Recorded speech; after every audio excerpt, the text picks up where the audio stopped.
We're on your property for a few hours today. What do we need all this stuff for? Well, my puffy warm coat is to extra padding to keep me warm, just in case.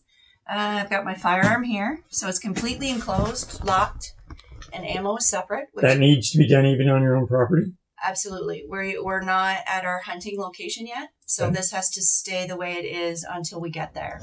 And then from there, we can load and walk through my trail. But from point A to point B, legally, it has to be traveled this way. Okay. We've got my trusty call here. This is what I've been testing out. Yeah, I've got, I got this call for Christmas from my husband, and I've been using it this year, and I actually called a buck in. It was an amazing thing. I have a call on here, so 2 bucks fighting, so it's the rattling of the antlers. In this time of year, they definitely, you see them a lot fighting. And I called one in. He was running. I thought he was a coyote. He was running so fast, and he was a distance, so he looked smaller, obviously. But then I realized when I threw up my binos that it was a 7-point buck, and he just came firing right for it. So it's amazing how they can respond from a distance to that. So that's what they're looking for right now, is they're fighting one another to win over the chicks, basically. I see. Yeah, and then I've got my trusty backpack. What are you taking? I get this guy hitting me here. I know, his tail's deadly. I take this everywhere I go. It's kind of a pre-packed bag, so if I'm just going down the road on my own property, if for some reason somebody calls me up and wants me to go with them and it's a distance, I'm ready to go. Hunting in Newfoundland would be packed the exact same way. So basically on this side, I have extra mitts, and I take plastic bags with me. So if we do harvest something and I want to field dress it, I want to make sure that like the liver gets packed in a nice clean bag and the heart gets packed in a nice clean bag.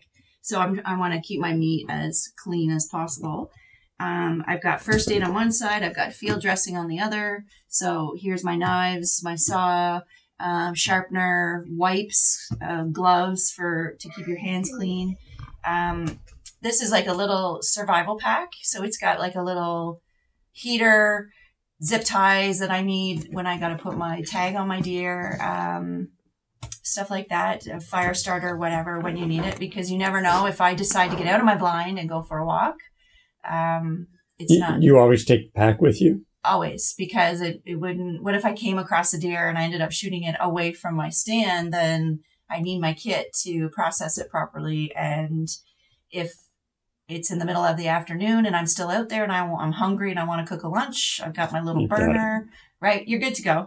On this side, I have a removable, well, they're all removable, but I have a removable pack. And here it's like a mini kit. So if for some reason I have to go and I don't want to carry this, I take this off. And That's the essentials in it. It's the essentials. It's got my hunting license, a compass, which is required if you're hunting. It's got a sharp blade, some rope.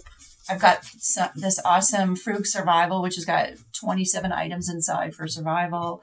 And so that would be my just go quick. And then extra clothes. If it's raining, I've got rain gear in there, throw a raincoat on. Because the worst scenario is you're in the woods and you get really uncomfortable and you give up. That ends your day. That ends your day.